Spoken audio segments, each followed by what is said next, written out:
प्रेमलता जी मुंबई से। राधे राधे महाराज जी। महाराज जी, हर व्यक्ति अपने पूर्व कर्मों के आधार पर कुछ प्रकृति लेकर पैदा होता है। क्या खराब प्रकृति को पूर्णतः बदलना संभव है? बिल्कुल संभव है।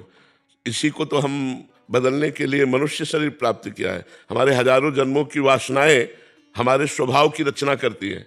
जैसे जैसे हमने आचरण किए वैसा स्वभाव बनता है। जैसे किसी किसी के आचरणों से ऐसा स्वभाव बन जाता है, क्रूरता, आक्रामक स्वभाव, हिंसक स्वभाव। वो जो हमारे क्रियाएं होती हैं, जो हमारी कामनाएं होती हैं, जो हमारे संकल्प होते हैं, जो हमारी वासनाएं होती हैं, वो हमारे स्वभाव की रचना करती है। अब यदि हमारे भागवतिक स्वभाव अभी हो जाए तो हमारा जीवन कल्याणमय हो जाए। अब दुर्वासनाओं के कारण हम भागवतिक स्वभाव बनाना चाहते हैं, पर दुर्वासनाएं में बार बार फेल कर देती हैं, बार बार हमें वासनाओं में गिरा देती हैं। अब हमको खड़ा होना पड़ेगा कमर कस के, मर चाहे जाऊं अधर्म युक्त भोग नहीं भोगूंगा, खड़ा होना पड़ेगा। ये फिसड्डी स्वभाव से नहीं होगा, आज कसम खाई कल तोड़ दिया, ऐसे नहीं परमार्थ में चला जाता। परमार्थ में चला जाता है, आज मैंने नियम लिया है, अब इस नियम का प्राणपण से निर्वाह करूंगा, मर चाहे जाऊं नियम नहीं तोड़ूंगा। ऐसा जिद्दी स्वभाव वाला माया पर विजय प्राप्त करता है। काम क्रोध आदि दोषों पर विजय प्राप्त करना कोई खिलवाड़ नहीं है।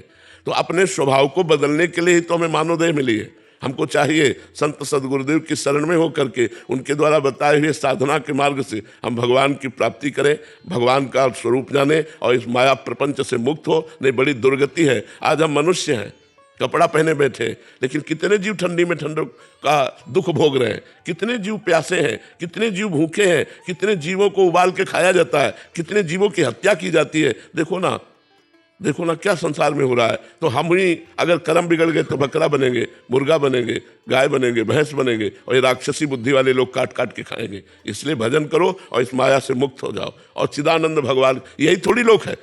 अब जैसे गांव का आदमी ना जानता हो तो क्या जानता है मृत्युलोक में एक अमेरिका भी है। लेकिन आप लोग पढ़े हुए तो आपको पता है हर देश है। ऐसे ही केवल मृत्युलोक नहीं है, स्वर्गलोक है, महालोक है, जनलोक है, तपलोक है, सत्यलोक है, अतल वितल महातल तलातल रसातल पाताल, ये लोक है। अगर हम भजन करें तो इसमें क्यों आएंगे, इस गंदे लोक में, जहाँ बार बार जन्मना, बार बार मरना, नाना प्रकार के भोगों की वासनाओं में पिसना, नाना प्रकार के दुख, शरीर रोग से ग्रसित, मानसिक चिंताएं। हम ऐसे लोक में जाएंगे जहाँ आनंद है। अगर और भजन कर लेंगे तो भगवान को प्राप्त हो जाएंगे। तो मनुष्य जीवन मिला ही उन्नति के लिए है, लेकिन हम लोग सांसारिक उन्नति को ही मान करके संतुष्ट हो जाते हैं और आध्यात्मिक उन्नति की तरफ ध्यान नहीं देते। और सांसारिक उन्नति जितनी होती सब यहीं की यहीं धरी रह जाती है। आपका चाहे जितना नाम हो, आपकी चाहे जितनी संपत्ति हो, आप चाहे जितने वैभवशाली हो, मरोगे तो तुम्हारे साथ कुछ जाएगा क्या। अब नया शरीर मिला तो पुराने शरीर की वाहवाही किस काम की रह गई। तो इसलिए नाम जप करो और अच्छे स्वभाव की रचना करो, शास्त्र स्वाध्याय करके, संतों का संग करके, गंदे आचरणों का त्याग करके हम अच्छे आदमी बने। हम ऐसे आदमी कम से कम बन जाए कि हम किसी से मिले तो हमारी याद करें, क्या क्या सुंदर व्यक्तित्व, क्या सुंदर उसकी वाणी, क्या सुंदर उसका आचरण, कितना नम्र व्यवहार।